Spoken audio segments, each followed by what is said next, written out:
IMA പ്രതിനിധി പൊതുജനാരോഗ്യ വിഭാഗത്തിലെ ശ്രീ ഡോക്ടർ രാജീവ് ജയദേവൻ നമ്മളോടൊപ്പം ഉണ്ട്. ഈ ഘട്ടത്തിൽ അദ്ദേഹത്തോട് തന്നെ ചോദിക്കാം. ഡോക്ടർ രാജീവ് ജയദേവൻ, സംസ്ഥാനത്തെ സാഹചര്യമാണോ? കഴിഞ്ഞ ഒരു 10-13 ദിവസമായി 1 ലക്ഷത്തിലേറെ ആളുകൾ ചികിത്സ തേടിയിട്ടുണ്ട്. 14ഓളം മരണം റിപ്പോർട്ട് ചെയ്യപ്പെട്ടിട്ടുണ്ട്. പൊതുവെ പകർച്ചവ്യാധിയുമായി ബന്ധപ്പെട്ട് സംസ്ഥാനത്തെ സാഹചര്യം എന്താണ് എന്നാണ് പറയാനുള്ളത്? എത്രത്തോളം ജാഗ്രത വരും ദിവസങ്ങളടക്കം തുടരേണ്ടി വരും? നിലവിൽ ഏറ്റവും അധികം പ്രശ്നമുള്ളത് ഡെങ്കിപ്പനി മൂലമാണ്. ഈ ഡെങ്കി എന്നുള്ളത് ഒരു വൈറസ് പനിയാണ്. ഈ വൈറസിന് താനെ പറക്കാനോ നടക്കാനോ ഉള്ള കഴിവുള്ള വൈറസ് അല്ല. ഡെങ്കിപ്പനി ബാധിച്ച ഒരു വ്യക്തിയെ ഒരു കൊതുക് കടിച്ച് ആ കൊതുക് മറ്റൊരാളെ കടിച്ചാൽ മാത്രമേ ഈ ഡെങ്കിപ്പനി പകരുകയുള്ളൂ. അപ്പോൾ ചുരുക്കി പറഞ്ഞു കഴിഞ്ഞാൽ ഡെങ്കിപ്പനി നിയന്ത്രിക്കണമെങ്കിൽ കൊതുകുകൾ ഇല്ലാതാകണം. പ്രത്യേകിച്ചും പകൽ സമയത്ത് കടിക്കുന്ന എയ്ഡീസ് എന്ന് വിളിക്കപ്പെടുന്ന ഇപ്പോൾ ചിത്രത്തിൽ കാണിച്ചിരുന്ന ഒരു പ്രത്യേകതരം കൊതുകാണത്. അതിന് കറുപ്പും വെള്ളയുമായിട്ടുള്ള വരകൾ ഉണ്ടാവും, സ്ട്രൈപ്സ് ഉണ്ടാകും. അതിനെ ടൈഗർ മസ്കിറ്റോ എന്ന് വിളിക്കാറുണ്ട്. വളരെ അഗ്രസീവ് ആണ്.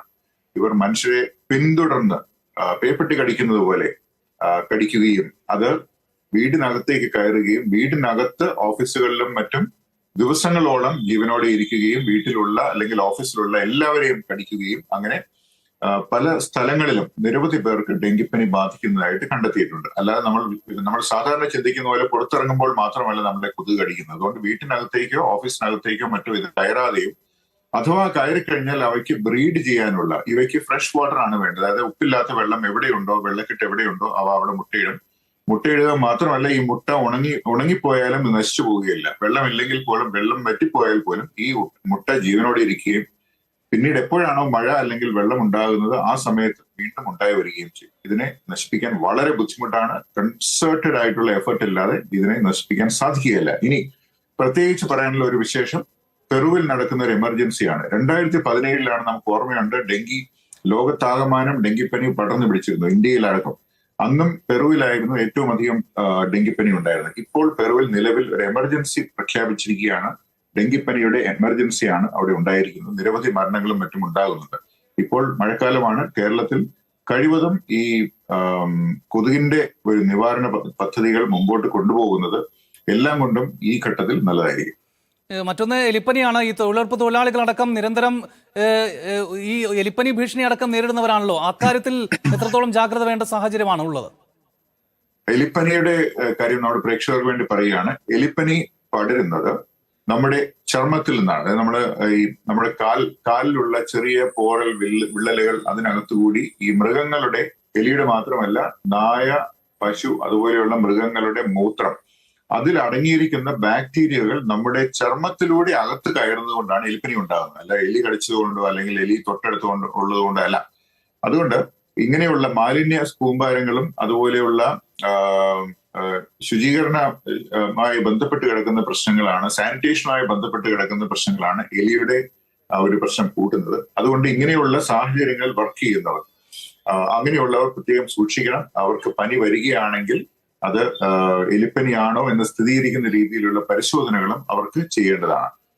ഈ പനിയുമായി ബന്ധപ്പെട്ട് ഒരുപക്ഷെ ചിലപ്പോൾ ആദ്യ ദിവസങ്ങളിലൊന്നും ഡോക്ടറെ കാണാനോ മരുന്ന് കഴിക്കാനോ ഒന്നും പലരും തയ്യാറാകുന്നില്ല. ഞാൻ തന്നെ ചിലപ്പോൾ മാറിക്കോളും എന്ന് വിചാരിക്കുന്ന കൂട്ടത്തിലുള്ള ഒരാൾ ആണ്. പക്ഷേ അത് എത്രത്തോളം അപകടകരമാണ്? ഈ ഘട്ടത്തിൽ എത്രത്തോളം തുടക്കത്തിൽ തന്നെ ഡോക്ടറെ കണ്ട് ചികിത്സ തേടേണ്ട സാഹചര്യമാണ്? വളരെ നല്ല പോയിന്റ് ആണ്. ഇപ്പോൾ നേരത്തെ കേട്ടു, നമുക്ക് നിരവധി പേർക്ക് പനി വരുന്നുണ്ട്. എല്ലാവർക്കും ആശുപത്രിയിൽ പോകാനോ അവിടെ പോയി ക്യൂ നിൽക്കാനുള്ള ആരോഗ്യം പോലും പലർക്കും ഉണ്ടാകണമെന്നില്ല. നമുക്കറിയാം, പല സ്ഥാപനങ്ങളിലും നിരവധി പേർ ക്യൂ നിന്നാണ് ഈ ചികിത്സയും മറ്റും തേടുന്നത്. പറഞ്ഞത് ശരിയാണ്. പക്ഷെ നമുക്ക് ഇതിന്റെ വാസ്തവം ഇതാണ്. പനിയും അതുപോലെ കലശലായിട്ട് ശരീരവേദനയും മറ്റും ഉണ്ടെങ്കിൽ വൈദ്യ ചികിത്സ തേടുന്നതും ഇപ്രകാരമുള്ള സാഹചര്യങ്ങൾ, അതായത് കാലിൽ, അതായത് ഇങ്ങനെ വെള്ളക്കെട്ടിലും മറ്റും വർക്ക് ചെയ്യുന്ന വ്യക്തികളാണെങ്കിൽ, പറമ്പിൽ വർക്ക് ചെയ്യുന്ന വ്യക്തികളാണ്, അങ്ങനെയുള്ളവരാണ് വരുന്നതെങ്കിൽ അവർക്ക് മുൻഗണന കൊടുത്ത് എലിപ്പനിയുടെ പരിശോധന ചെയ്ത് അതിനുള്ള മുൻകൂറായിട്ടുള്ള ചികിത്സ കൊടുക്കുന്നതും നന്നായിരിക്കും. കാരണം ഇതിന്റെ ചികിത്സ, എലിപ്പനിയുടെ ചികിത്സ ആന്റിബയോട്ടിക് ആണ്. അത് നമുക്ക് ചികിത്സിച്ച് ഭേദമാക്കാൻ സാധിക്കുന്നതാണ്. നേരെ മറിച്ച് ഡെങ്കിപ്പനിക്ക് സപ്പോർട്ടീവ് കെയർ മാത്രമേ ഉള്ളൂ. അതൊരു വൈറൽ പനിയാണ്. അപ്പോൾ ഇത് രണ്ടും വളരെ വ്യത്യസ്തമായിട്ടുള്ള രോഗങ്ങളാണെന്നുള്ളതും അവയുടെ ചികിത്സ വ്യത്യസ്തമാണെന്നുള്ളതും എല്ലാവരും അറിഞ്ഞിരിക്കുന്നത് നല്ലതാണ്. ഓക്കെ, വളരെ നന്ദി ശ്രീ ഡോക്ടർ രാജീവ് ജയദേവ്. ഈ ഘട്ടത്തിൽ ഞങ്ങളോട് സംസാരിച്ചതിന്. എന്തായാലും സംസ്ഥാനത്തെ സാഹചര്യം ആശങ്കാജനകം എന്നതിനപ്പുറത്തേക്ക് കൂടുതൽ ജാഗ്രത പാലിക്കേണ്ട ഒരു സാഹചര്യം കൂടിയാണ്. അപ്പോൾ ജസ്റ്റിന, ഈ മഴക്കാലം എന്ന് പറയുന്നത് പകർച്ചവ്യാധികളുടെ ഭീഷണി നിരന്തരമുള്ള സമയമാണ്. ഇപ്പോൾ ഈ മഴക്കാലം എത്രത്തോളം പനിബാധിതർ സംസ്ഥാനത്ത് റിപ്പോർട്ട് ചെയ്യപ്പെടുന്നുണ്ട് എന്നാണ്? ഔദ്യോഗികമായ കണക്കുകളേക്കാൾ ഏറെ ഉണ്ടാകുമല്ലോ സ്വാഭാവികമായും മറ്റു കണക്കുകൾ. എന്താണ് ഈ ഘട്ടത്തിൽ എത്രത്തോളം ജാഗ്രത വേണ്ട സമയമാണ് എന്നാണ് മനസ്സിലാക്കുന്നത് കണക്കുകളിൽ നിന്ന്?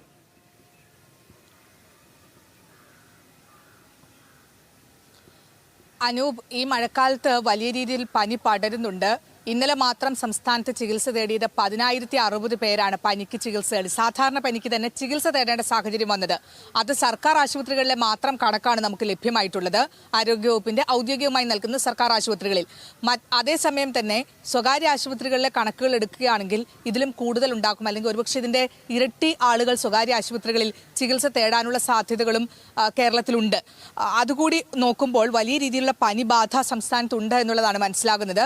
കഴിഞ്ഞ ഒരു മാസത്തിനിടയ്ക്ക്, അതായത് ഈ ഒരു മാസത്തിനിടയ്ക്ക്, അതായത് ഒരു മാസം എന്ന് പറയുമ്പോൾ വെറും 13 ദിവസത്തെ കണക്കുകൾ മാത്രം എടുക്കുമ്പോൾ ഏതാണ്ട് 98,655 പേരാണ് സംസ്ഥാനത്ത് പനിക്ക് ചികിത്സ തേടിയത്.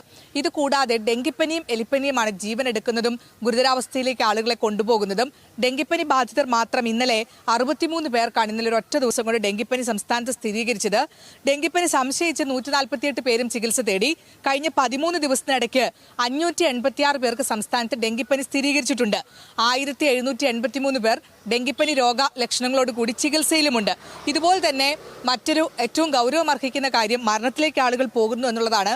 വെറും 13 ദിവസം കൊണ്ട് 8 മരണമാണ് ഡെങ്കിപ്പനി, 8 ആളുകളുടെ ജീവനാണ് ഡെങ്കിപ്പനി കൊണ്ടുപോയത്. എലിപ്പനിയും പടരുന്നുണ്ട്. എലിപ്പനി ബാധിതർ ഇന്നലത്തെ ദിവസം 2 ആണെങ്കിൽ കഴിഞ്ഞ ഈ 13 ദിവസത്തെ എലിപ്പനി സംശയിക്കുന്നവരുടെ എണ്ണം 69ഉം എലിപ്പനി സ്ഥിരീകരിച്ചവരുടെ എണ്ണം 40ഉമാണ്. 13 ദിവസത്തിനിടയ്ക്ക് എലിപ്പനി ബാധിച്ച് 5 മരണം സംഭവിച്ചിരിക്കുന്നു.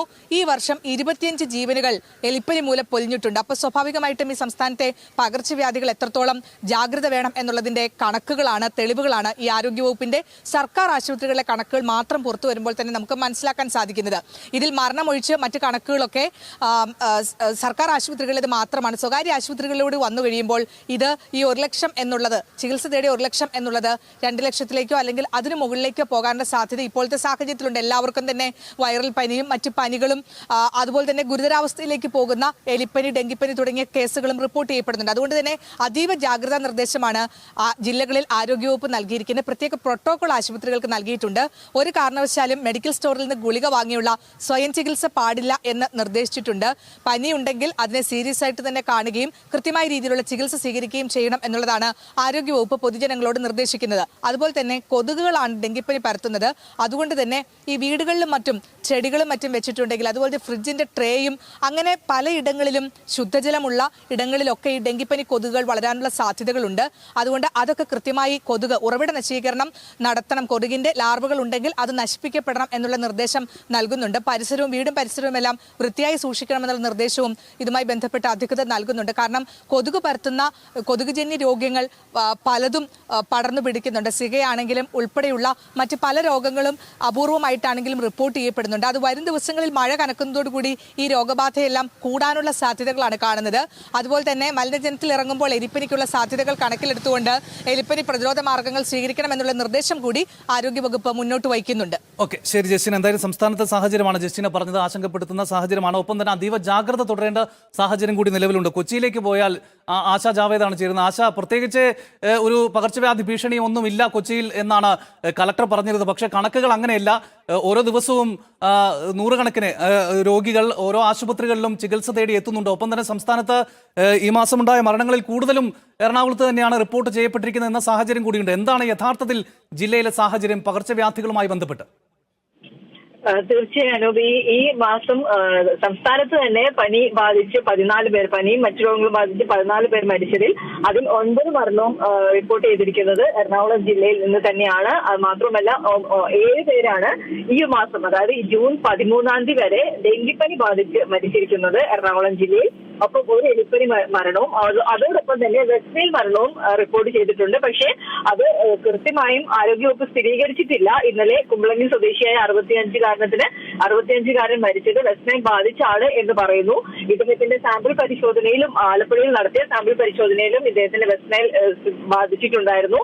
പക്ഷെ മരണകാരണം അതാണെന്ന് പറയുന്നില്ല. എങ്കിൽ പോലും അതീവ ജാഗ്രതയും അതുപോലെ തന്നെ മുൻകരുതലും എടുക്കേണ്ട ഒരു സാഹചര്യത്തിലേക്ക് തന്നെയാണ് എറണാകുളം ജില്ല ഇപ്പോൾ പോയിക്കൊണ്ടിരിക്കുന്നത്. കൊച്ചി നഗരസഭാ പ്രദേശങ്ങൾ അതുപോലെ തന്നെ തൃക്കാക്കര, മൂവാറ്റുപുഴ തുടങ്ങിയ ഭാഗങ്ങളിലാണ് ഏറ്റവും കൂടുതൽ ഡെങ്കിപ്പനി റിപ്പോർട്ട് ചെയ്യുന്നത്. ഇന്നലെ മാത്രം എറണാകുളം ജില്ലയിൽ 21 പേർക്കാണ് ഡെങ്കിപ്പനി സ്ഥിരീകരിച്ചത്. ഒപ്പം ഡെങ്കി 33 പേർക്ക് ഡെങ്കി ബാധയും ഉണ്ടായിട്ടുണ്ട്. ഇതോടൊപ്പം തന്നെയാണ് എലിപ്പനിയും മറ്റും കൂടുന്നത്. എന്തായാലും ഉറവിട നശീകരണം അടക്കമുള്ള പ്രവർത്തനങ്ങളിലേക്ക് ആരോഗ്യവകുപ്പും ജില്ലാ ഭരണകൂടവും എല്ലാം തന്നെ കടന്നിട്ടുണ്ട്. പക്ഷെ ബോധവൽക്കരണ പ്രവർത്തനങ്ങളെല്ലാം തന്നെ തുടരുമ്പോഴും നമുക്കറിയാം കൊച്ചി നഗരം അടക്കമുള്ള സ്ഥലങ്ങളിൽ മാലിന്യ പ്രശ്നം വലിയൊരു പ്രതിസന്ധിയായി തന്നെ നിലനിൽക്കുകയാണ്. ഇപ്പോൾ മഴ കനത്തതോടുകൂടി പല സ്ഥലങ്ങളിലും ഈ മാലിന്യം റോഡരികിൽ എല്ലാമാണ് മാലിന്യം കൂട്ടിയിട്ടിരിക്കുന്നത്. കൊച്ചി നഗരസഭാ ജീവനക്കാരടക്കം ശേഖരിക്കുന്ന മാലിന്യം ഇതേപോലെ കെട്ടിവെക്കുന്നു. പ്ലാസ്റ്റിക് മാലിന്യം അടക്കം കെട്ടിവെക്കുന്നു. ഇത് തന്നെയാണ് ഈ രോഗബാധ കൂടി മഴ വന്നതോടുകൂടി രോഗബാധ കൂടാൻ ഉള്ളൊരു കാരണമായി എല്ലാവരും വിലയിരുത്തുന്നതും. നേരത്തെ തന്നെ ആരോഗ്യ വിദഗ്ധർ അടക്കം IMA പോലുള്ള IMAയിൽ നിന്നുള്ള ആരോഗ്യ വിദഗ്ധർ അടക്കം തന്നെയായിരുന്നു മുന്നറിയിപ്പ് നൽകിയിരുന്നത്. ഈ ഒരു മഴ വരുമ്പോഴത്തേക്കും സ്ഥിതിഗതികൾ വഷളാകുമെന്നും അതിനു മുമ്പേ മാലിന്യ പ്രശ്നത്തിന് ഒരു പരിഹാരം കാണണമെന്നും. പക്ഷെ ഇതൊന്നും തന്നെ മുഖവിലേക്ക് എടുക്കാൻ അധികൃതർ തയ്യാറാകാത്തതിന്റെ ഒരു ഫലം കൂടിയാണ് കൊച്ചി നഗരവാസികൾ അടക്കം ഇപ്പോൾ അനുഭവിച്ചുകൊണ്ടിരിക്കേണ്ടത് എന്ന് തന്നെയാണ് മനസ്സിലാക്കുന്നത്. അതുകൊണ്ട് തന്നെ പനി ലക്ഷണങ്ങൾ ഉണ്ടെങ്കിൽ അത് നിസ്സാരമായി തള്ളിക്കളയാതെ ഡോക്ടറെ കാണിക്കുക, മരുന്ന് കഴിക്കുക എന്നതാണ് ഏറ്റവും പ്രധാനപ്പെട്ട കാര്യം. നമ്മൾ ഈ വാർത്തകളിൽ നിന്ന് ഇനി രാഷ്ട്രീയ വാർത്തകളിലേക്കാണ്. ഒട്ടേറെ സംഭവ വികാസങ്ങൾ നടന്നുകൊണ്ടേയിരിക്കുകയാണ്. പെട്ടെന്ന് തിരിച്ചെത്താം ഇടവേളയ്ക്ക് ശേഷം.